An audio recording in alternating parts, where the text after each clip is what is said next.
साथियों नमस्कार। मैं छबड़ा विधानसभा 196 से अपने चुनाव का भाग्य आजमा रहा हूँ और 6 तारीख को सुबह 11 बजे छबड़ा एसडीएम कार्यालय पर उपस्थित होकर अपना नामांकन दाखिल करूँगा।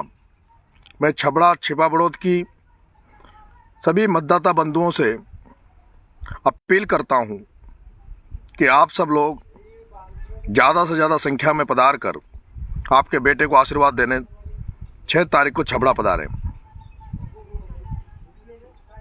मैंने जितने कम टाइम में छबड़ा की जनता में के लिए काम करने का प्रयास किया वो सब आपके सामने है। किस तरह से छबड़ा में समस्याएं पहाड़ बनकर बैठी है और मुझे दुख उस समय हुआ जब छबड़ा से आदरणीय प्रताप सिंह जी सिंघवी, जिनको बीजेपी ने जब टिकट दिया और टिकट देने के बाद सबसे पहले आदरणीय प्रताप सिंह जी सिंघवी साहब ने एक मीडिया में एक वक्तव्य दिया कि छबड़ा विधानसभा पिछड़ा हुआ है और इस पिछड़े हुए छबड़ा विधानसभा का हम विकास करेंगे।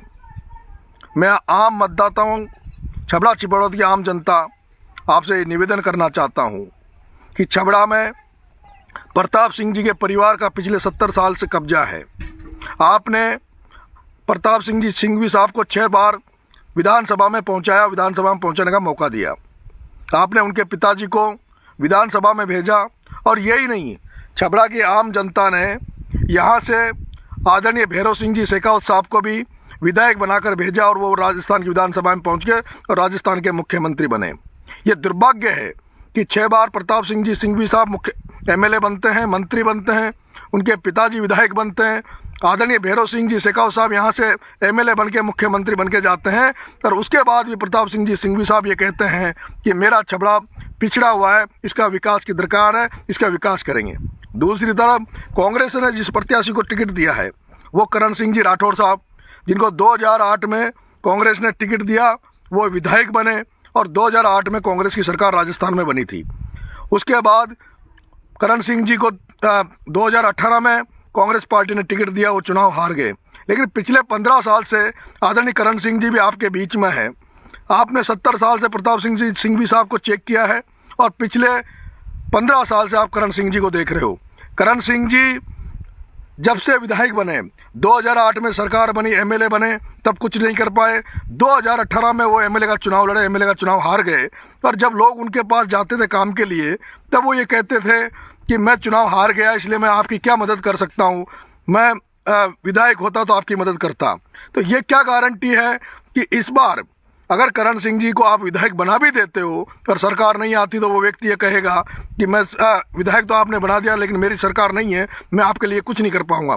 मैं आम मतदाताओं, छबड़ा की जनता से निवेदन करना चाहता हूं, एक व्यक्ति जो 70 साल से छबड़ा की मैं नेता विधायक बन के बैठा है, मंत्री बन के बैठा है, वो छबड़ा को बदल नहीं पाया। एक व्यक्ति जिसको आपने 15 साल से मौका दे रहे हो, 15 साल से आपकी छबड़ा की राजनीति में जो व्यक्ति एक्टिव है, उसके बाद छबड़ा की जनता का भला नहीं कर पाया।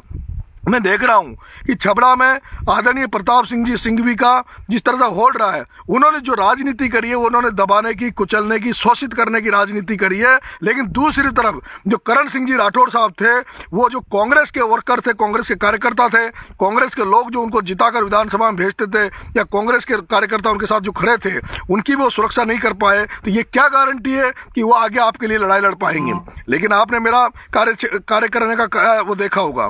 पिछले दिनों मैं जब छबड़ा में गया तो मैंने देखा कि वहां लाइटों की बड़ी समस्या थी, बिजली वहां आती नहीं है और थर्मल पावर प्लांट जो लगा हुआ है छबड़ा में, उस थर्मल पावर प्लांट में यहाँ के जो युवा साथी हैं उनको एक व्यक्ति को रोजगार नहीं है। सारे जितने भी रोजगारी हैं वो बाहर के लोग हैं, प्रवासी आकर छबड़ा में बस रहे हैं, छबड़ा का वातावरण गंदा कर रहे हैं। आपने देखा होगा पिछले समय छबड़ा में एक दंगा, हिंदू मुसलमान का दंगा कराया गया और इन्हीं नेताओं के द्वारा दंगा कराया गया जिसमें दोनों तरफ का बहुत बड़ा नुकसान हुआ। मैं चाहता हूं कि मैं एक ऐसी राजनीति छबड़ा में करूं जो अमन चैन की राजनीति हो। अगर आपका बेटा जब दंगा छबड़ा में दंगा हुआ था हिंदू मुसलमान का, अगर आपका बेटा वहाँ होता तो चाहे मुझे अपनी कुर्बानी देनी पड़ती, लेकिन मैं आपके बीच में खड़ा मिलता, वहाँ की संवेदनाओं को मैं पहचानते हुए वहाँ के लोगों की सुरक्षा करने का काम करता। वहाँ जो दुकानें जलाई गई, वहाँ जो आर्थिक नुकसान हुए हैं, आज भी उनकी भरपाई नहीं हुई, आज भी लोगों पे झूठे मुकदमे दोनों तरफ से लगाए जा रहे हैं और निर्दोष लोगों को फंसाने का प्रयास किया जा रहा है। मैं आप सबकी सुरक्षा करने का काम छबड़ा में करूंगा। आपने मेरा देखा होगा,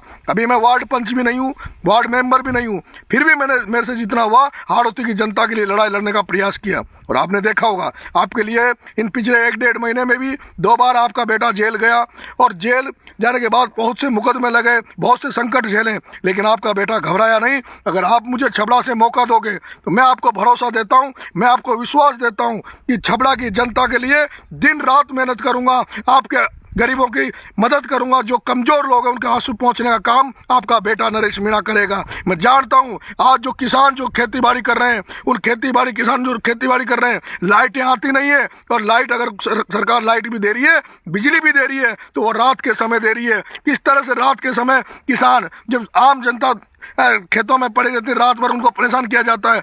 आपके बेटे को एक बार मौका दे दीजिए, किसी भी किसान को कोई समस्या नहीं होगी। जो युवा जो बेरोजगार छबड़ा की धरती पे जो घूम रहे हैं, उन युवाओं की लड़ाई उनका भाई लड़ेगा, किसानों की लड़ाई उनका बेटा लड़ेगा। मैं आपसे अपील करना चाहता हूं कि मैं 6 तारीख को नामांकन सुबह 11 बजे छबड़ा एसडीएम कार्यालय पहुंचूंगा और अपना नामांकन भरूंगा। आप सब लोग ज़्यादा से ज़्यादा संख्या में मेरे नामांकन में पधार कर आपके बेटे को आशीर्वाद देने आएंगे, ये मैं आप पर भरोसा करता हूं। क्योंकि मुझे पता है, जब मैं किसानों के लिए लड़ाई लड़ रहा था, 12 में कमज़ोर लोगों की लड़ाई लड़ रहा था, तो मुझे जेल भेजा गया, लेकिन मेरे जेल जाने के बाद भी आपने जिस तरह से मुझे आशीर्वाद दिया, जिस तरह से मुझे साथ दिया, जिस तरह से मुझे सहयोग किया, मुझे अपेक्षा है अगर वही साथ, वही सहयोग और वही आपका आशीर्वाद मिला तो ये तय मान लीजिए कि आपका बेटा भी छबड़ा से निर्दलीय विधायक बनकर विधानसभा में जाएगा। और विधानसभा में जैसे अब तक आपने बाहर के बड़े बड़े नेताओं के भाषण सुने होंगे, उनकी हुंकार सुनी होगी, आपका बेटा भी अगर निर्दलीय बनकर विधानसभा में पहुंचेगा तो उसी बलजीत यादव की तरह, उसी हनुमान बेनीवाल की तरह, उसी राजेंद्र गुड्डा की तरह आपका बेटा भी राजस्थान की विधानसभा में आपकी छबड़ा की बात को मजबूती से विधानसभा में रखेगा। आपके हकों की लड़ाई को हमेशा मजबूती से खड़ा होकर किसी भी कुर्बानी देने के बाद भी आपकी लड़ाई में पूरी दमखम से लड़ूंगा, ये भरोसा मैं आपको देता हूं। और मुझे विश्वास है कि आप मुझे 100% आशीर्वाद देंगे। मैं एक निवेदन और करना चाहता हूं, 6 तारीख को नॉमिनेशन के बाद मैं छबड़ा की जनता में फिर छिपा बड़ौद, फिर हन्नावदा सारथल से अपना चुनावी आगाज करूंगा, लोगों से जनसंपर्क करूंगा, लोगों से आशीर्वाद लेने निकलूंगा। मैं एक अपील और करना चाहता हूं, जो मेरे जो बाहर के छात्र आने वाले हैं, जो युवा साथी मेरी मदद करने आ रहे हैं, क्योंकि मुझे पता है बहुत से लोग बार बार मेरे को जिस तरह के मैसेज हैं कि बड़ी संख्या में यहाँ आएंगे। मैं चाहता हूं ये चुनाव हम इतनी सुख शांति से ये चुनाव लड़ें। हमें वोट हर आदमी के पैरों में पड़ के, उनके हाथ जोड़ के हमें वोट लेने हैं। पूरे जो भी मेरे यहाँ रहे और पूरा सबको यहाँ पे अनुशासित सैनिक की तरह काम करना है, आपको दिन रात मेहनत करनी है। एक एक कार्यकर्ता अगर 5 वोट भी लेकर अगर लोगों से मेरे लिए वोट मांगेंगे, 5 लोगों को जोड़ने का प्रयास किया, तो मैं जरूर विधानसभा में पहुंचूंगा। और दूसरा, आप सबको पता है मैं निर्दलीय चुनाव लड़ रहा हूं, और निर्दलीय चुनाव लड़ने के लिए बहुत हिम्मत चाहिए, बहुत हौसला चाहिए। वो हिम्मत आपका भाई कर रहा है, आपका बेटा कर रहा है, वो हौसला मेरे पास है, लेकिन मेरे पास हिम्मत और हौसले के अलावा कुछ नहीं है मेरे साथियों। मेरे पास अगर है तो आपका भरोसा है, आपका विश्वास है, और आपके सहयोग की मैं अपेक्षा करता हूं। मैं आपसे अपील करता हूं, और एक बड़ी अपील मैं आपसे ये करता हूं, क्योंकि मुझे वैसे कहना नहीं चाहिए सोशल मीडिया के माध्यम से, लेकिन मैं मजबूर होकर ये बात कह रहा हूं कि मुझे अगर सबसे बड़ी ज़रूरत है तो मुझे आर्थिक मदद की ज़रूरत है। और आर्थिक मदद मुझे पता है, अगर मेरे जो कर्मचारी भाई, मेरे जो अधिकारी भाई, अगर एक दिन की तनख्वाह, मात्र 1 दिन की तनख्वाह भी आपके भाई के लिए आपने भेजी, आपके भाई की मदद करी, तो मुझे मेरे लिए बहुत बड़ा सहारा मिलेगा। और इसी के साथ मैं आपसे निवेदन करना चाहता हूँ, जहाँ कहीं भी बैठे हो, जहाँ कहीं भी हो, आप मेरे नामांकन के लिए मेरी मदद करें। जो अधिकारी कर्मचारी नहीं आ सकते हैं, वो अपने परिवार के लोगों को भेजें, साधनों भेजें, क्योंकि मेरे पास अब कुछ नहीं है। मैं इस सोशल मीडिया के माध्यम से, क्योंकि समय नहीं है, आज 4 तारीख हो गई है, कल 5 और परसों मेरा नामांकन है, इन 2 दिनों में हम हर आदमी तक नहीं पहुंच पाते हैं, इसलिए ज़्यादा से ज़्यादा संख्या में पहुंचे। और कुछ भाई जो मेरे को बार बार फ़ोन करते हैं, मैसेज करते हैं, मैं अभी मेरा फ़ोन और मैं इतना बिजी हूं कि आपके मैसेज में पूरे पढ़ नहीं पाता, आपका फ़ोन उठा नहीं पाता, उसके लिए माफ़ करें। अब आप जो भी मेरा सहयोग करें। 25 तारीख के बाद आपको शिकायत का कोई मौका मैं नहीं दूंगा, लेकिन 25 तारीख तक जिस तरह से आशीर्वाद सहयोग से हमें मिला हुआ जनता का, वो उस आशीर्वाद सहयोग का मैं एक एक ब्याज सहित सूद सहित 5 साल आपकी सेवा करके चुका दूंगा। लेकिन प्लीज कृपा करके अभी किसी तरह का मेरे प्रति ये ना दिखाएं कि भाई ये शिकायत है वो शिकायत। आपको एक भी शिकायत का मौका नहीं दूंगा, क्योंकि मैं जिन परिस्थितियों से गुजर रहा हूँ, जो मेरे सामने जो परिस्थितियाँ खड़ी है, अभी मैं 1 महीने तक मुझे यहाँ से बाहर रहकर रहना पड़ा, छुपना पड़ा, क्योंकि यहाँ की प्रशासन, यहाँ की पुलिस जिस तरह से मुझे भगोड़ा घोषित करके मेरे पर राजपासा लगा के मुझे 1 साल के लिए परमानेंट जेल में डालने का प्रयास कर रही थी, उससे बचने के लिए मैं लोगों से दूर था।